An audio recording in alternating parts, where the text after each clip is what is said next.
So as I promised in my last Davinci Resolve's tutorial video, today we are going to talk about the new Davinci Wide Gamut color management workflow and also the new HDR grading tools which were both introduced in the Davinci Resolve 17. But before jumping into this tutorial, if you haven't watched my previous video which I explained the video gamma, color space and also the color space transform of the Davinci Resolve, please first watch that video and then keep on watching this video because there were some important explanations about the video gamma curve and also color space and the color space transform feature of the Davinci Resolve. Before I start to talk about the new Davinci Wide Gamut and also the new HDR grading tools, let me first give you a quick explanation of HDR and then we go to the Davinci and explain other things there. As you might know, the HDR term stands for high dynamic range and it can be used in different places.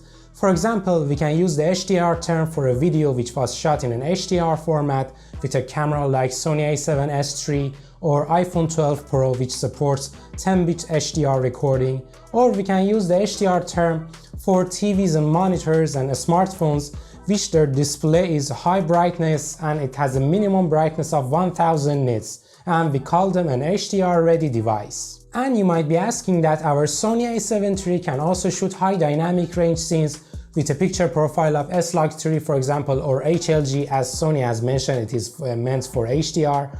But the real thing is that as far as I know, you need at least a 10-bit capable camera like Sony a7S III to shoot True HDR, because you need tons of information in highlights and shadows and also in the color space section. So for True HDR footage, at least a 10-bit codec is necessary.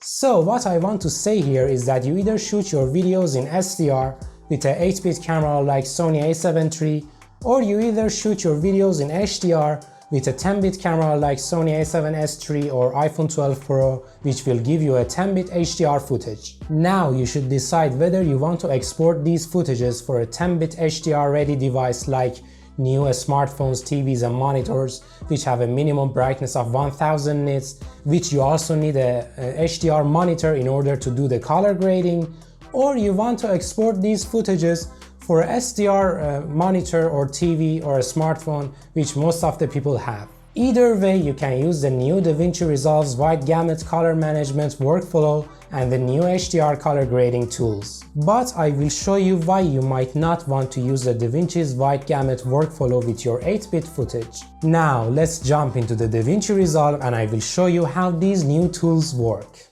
So I opened a new project in Davinci Resolve and I imported 4 different footages into it. 3 of these footages were shot in HLG3 and the last one was shot in S-Log2. Now let's move to the color tab. As I said in my previous video, in order to properly color grade your log footages, you need to first convert the video gamma and color space of the video to Rec 709.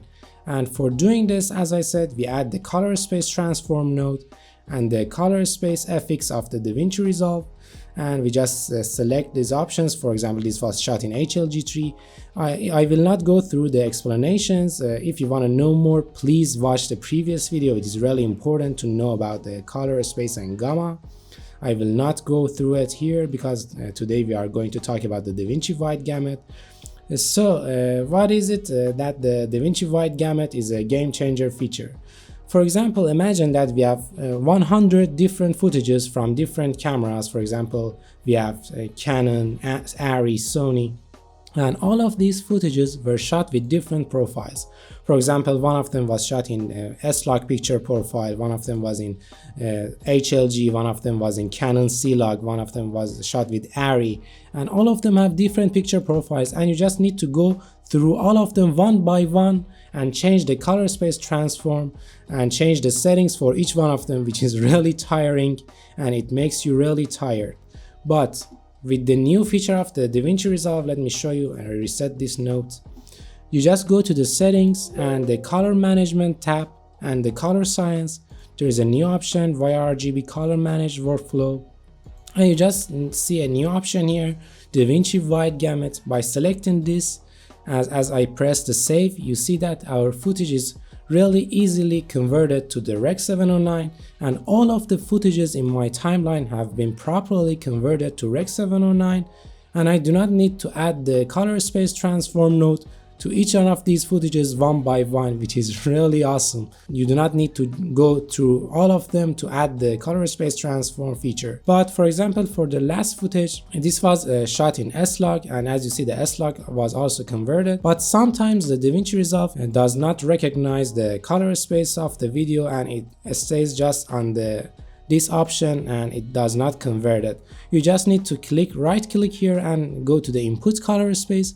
You just yourself select the S-Log 2, and as you see, it is now converted to the Rec 709 and it is ready to grade. And as you see here again, for the HLG shots, the DaVinci has known that this was shot in HLG, and it just select the HLG and it knows, and it has really easily converted the footages to Rec 709 for you, and now you are ready to color grade. And as you see here, the Davinci Wide Gamut, it has been said that it is a really wide gamut which supports Rec 709, Rec 2020, P3 ACES, and you are just working in a Davinci Wide Gamut timeline in a color managed workflow. And when you are exporting, you can just easily export for Rec 709, for SDR, or you need to export for HDR, you can again export in Rec 2020 for HDR, which is really awesome. This color space just supports all of them, which is really awesome and game changer. Now let's talk about the new HDR grading tools which were introduced in DaVinci Resolve 17. Before starting, I should say that you can use these HDR tools whether you are grading a non-HDR footage like this, which is SDR, or either you are not using the color management workflow with the Davinci Wide Gamut. You can still use this high dynamic range tool, and it was I think mostly named high dynamic range because when you are color grading your footages in HDR, as I select my waveform, I change it to HDR, you see that we go from 0 to 10,000, and if I show you here, we have lots of more latitude here, and we can more precisely control each zone with the HDR grading tools, and that's why they call it the high dynamic range grading tool, because you have more control over each zone, and even you can create new zones here, and that's why it is called the high dynamic range. But it's not important, you can still use it for your SDR footages, and even if you are not working in a DaVinci Wide Gamut, you can still use this feature, which is really awesome. Now let me change back my parrot to the waveform to 10-bit because I'm not grading in HDR, and I don't even have an HDR monitor in order to do this. So what is the high dynamic range? As you see, we have different zones here. We have blacks, darks and shadows, lights and highlights, and a specular. This is like the Ansel Adams system zones, which we define different zones in photography. If you have not searched about it, please do it. It is really important, and it is really one of the most important topics in photography and videography, and it really helps you have a better understanding of light.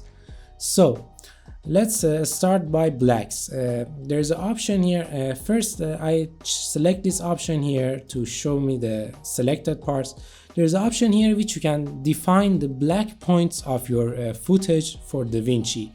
If I change it, as you see, I can say that from this part of my footage is my blacks, and I want to define these parts as my black points. I just select it and then go to the dark. Now for the dark points, which there are areas which are a little bit lighter than the true blacks, and we have a little bit of detail there, as Ansel Adams has said in its zone system. I select the dark parts, and these are the parts which are a little bit, as I said, more detailed. As you see in the background, we see foliage, and I select it to this degree a little bit more than the true blacks here. This is my darks, and I let it go. Then we go to our shadows. Take note that each of these zones which I select, for example the darks, consists of the previous zone. For example, we have the darks and we have the blacks. The blacks are only the blacks, and the darks are the darks and the blacks. We have the previous zone with it. Now we go to the shadows, and when I select the shadows, take a look here. I am changing the shadows now. As you see, shadows are the areas which have details and tones. And for example, if you take a look here, it is the shadows of her cheekbones, and you can select the shadows here. I select the shadows, and as you see again here, we have the shadows and we have the blacks and we have the darks. It consists of the previous zones. Now I move to the second page, which we have light, highlight and specular. Now for the light, I change it to select the light parts, and as you see here, if you check this part, as you see, when it goes to the right, it means that we have this zone and the following zones which came after it, which are highlight and specular. So take that in mind. When we are selecting the light, it also selects the highlights and specular. So the light parts are most of the cheeks, which you see here. These are the light parts of the cheeks, and if I go a little bit forward, you see that we can better check and select it. I check the light parts, as you see here. I have selected the light parts, and you can again play with it to better precisely do it. If you have time, I do not want to go a lot in it. And then the next zone is highlights, and highlights are the parts which are a little bit more brighter than the lights. For example, if I zoom here, these are the most bright parts of the face. As you see here, I have selected. And then after that, a specular are the parts of the sky, as you see here, which you can select. And these are the most bright part of the scene, and I selected. And now I have defined all of these zones for Davinci, and it knows now which zone is which part of my image in this video. Now I can start to change the luminosity of these zones. For example, if I want to bring a little bit of my shadows up and want to make my shadows lighter, I can easily increase the shadows, and as you see, my shadows are opening and they are brighter. But I am losing a little bit of contrast here. But you can easily bring down the darks and the blacks to add back the contrast to your video. And as you see, we have brought up the shadows, and also we have the contrast in our shot. But again, if you think that you have brought up the shadows too much, you can just decrease it. It depends on you which look you want. But here, as you see, I have brought up the shadows. And also I have the contrast in the hair, and my model's face is brighter, as you see, and I have the contrast. Now I can go to the second page and work on the light. Again, it depends on you. If you want to decrease it or increase it. It depends on your image. You can decrease the lights a little bit to darken the background, but in your highlights you can bring it up to make the cheekbones of your model brighter and make it more 3D. As you see here, if I zoom and enable and disable, you see that it gives depths. It's like dodging and burning in Photoshop. I am adding depths to the cheekbones, and you can again play with it how much you want. As you see, the more you go, the more depths you can give to the face. And again, you should do it to some extent which is natural. You should not overdo this. And then we have the specular highlights, and as you see here, let me show you. If I decrease this, you see that the sky, you can decrease the luminosity of the sky, and now my model's face is brighter and more attention goes to the model's face. And if I disable and enable this node, as you see here, we have more depths in the face, and which is really nice. With the HDR grading tools, you can add depths and work on your videos and photos, add more detail in the shadows. And again, you can work more. I did not do this. I did this really fast without attention, but you can go in depth and play with it more and get a better result. And even if you think the transition is too hard between the highlight section and the dark section of the video, there is an option here which is fall off. It's like a feather option in Photoshop. It makes the transition between the zones really softer, and you can play with it. As you see here, you can play with this fall off option and it makes everything softer and more natural, which is really nice. You can play with the fall off option of each zone to use it, and you can even enable this highlight option to see how soft it is or how hard it is. You can play with it to your liking and get a better result. Now I want to show you why you might not want to use the Davinci Wide Gamut option with your 8-bit footage. For example, take a look at this footage which I did a video about the extreme dynamic range test between the S-Log HLG. If you haven't watched that video, I would really highly recommend you to do that. This is a really highly dynamic range scene which does not happen a lot, but when it happens, I expose this shot for the outdoor, as you see here, to keep my highlights. And as you see, I am in the Davinci Wide Gamut. We are in the Davinci Wide Gamut now. If I want to bring some of the detail in my shadows, I increase the shadows to 100. You see here, we have so many artifacts and my video has been destroyed. But now if I revert it back to 0, just go to the Davinci color management and revert it back to the non-color managed workflow and save it. And now if I bring back my primaries, bring back my shadows to 100, you see that we have much more detail in the shadows and it is much more cleaner compared to when we were using the Davinci Wide Gamut color managed workflow and the picture was destroyed.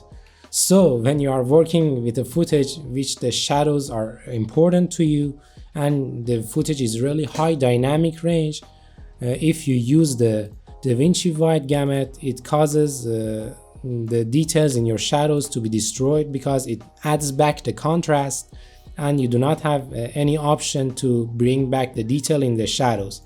So when you are working with the footage like this, I'd recommend you not to use the Davinci Wide Gamut and just go with the color space transform. As you see here, if I change this back to the Davinci Wide RGB, I bring back the shadows to 0. I go to color space transform and add this. Input color space is HLG, Rec 2020. Input gamma is the Rec 2100. And input color space again the Rec 709. Output color space, excuse me, and the output color gamma Rec 709. And if I now move to the primary nodes, if I increase the shadows, you see that our footage is much more cleaner, which is really awesome compared to when we use the Davinci Wide Gamut. Because when you use the Davinci Wide Gamut, it happens before everything, and we do not have any option to add a node before that. But when you use the color space transform, you can add a node before that and bring up your shadows and bring up much detail there. And another important tip for these high dynamic range scenes which shadows are really important to you, I should say that in the color space transform, just do not convert the gamma of the video and let it be what it is, and you just convert the color space of the video. You see that we have changed the colors, and now again we have better detail in the shadow. We can get better detail because the gamma of the video has not been converted, and we can play with the gamma later ourselves and have a better gamma for our video depending on what we want, and just get a better detail in the shadows depending on what you want. Because when you use the gamma conversion, it just adds a curve to the video and it brings down shadows and darkens the shadows. but without changing the gamma to Rec 709, you can yourself do it the way you want and have more details in the shadows. Now let's talk about grading in HDR and exporting for HDR. As I said, in order to color grade in HDR, first you need an HDR monitor, and then you should make sure that in the master settings you enable HDR metadata over HDMI so your monitor can show the data. And you can either work in a color managed workflow, which is really logical to work in a Davinci Wide Gamut when you have a 10-bit footage with lots of data. It is really good to work in a color managed workflow, but again, if you are not working in a color managed workflow, you can select this YRGP and just select the color space and color gamma of your timeline to Rec 2100 HLG. As YouTube, for example, has said here, the HDR video requirements are color space Rec 2020 and the color gamma video gamma Rec 2100. You should select that and just press save. For example, I'm not grading HDR, but I again select the Davinci Wide Gamut here. And here in the parade, again, as I said, you should check your waveform to be HDR, so it shows you from 0 to 10,000 nits. Again, you should have an HDR monitor to properly view your footage for HDR grading, and you can easily use the HDR tools. Sometimes the histogram does not show here, just enable and disable one of the nodes and it shows here. As you see, for HDR grading you have much more latitude from -8 to +8 stops. And this was all of the HDR requirements for HDR grading, and I think nothing more here should be done. And when you are just delivering, exporting, there are some important notes here. The codec, you should select a codec which is 10-bit or 12-bit. As you see here, color depth 10 bits or 12 bits, you should select that. You can select the NXHR, for example, it supports 10-bit, 12-bit. And one important thing here, color space tag and gamma tag. For example, if you are delivering HDR for YouTube, you should select Rec 21, as YouTube has said, Rec 2020 for the color space, and gamma Rec 2100 HLG, so you can deliver proper HDR content to YouTube. Again, I should mention that I do not have any experience color grading HDR footages because I do not have an HDR monitor and I do not even have a true HDR footage here to work, and this is just what I found on the internet and I am sharing it with you guys. If you have any experience working with HDR footages, I would be really glad if you share it in the comments section with other people so they can use it, and I really appreciate it. Thank you so much for watching, guys. I really hope this video was useful for you and you found something new and learned something new. I would be really glad to hear your questions and opinions in the comments section, and I will be seeing you in my next videos. Goodbye.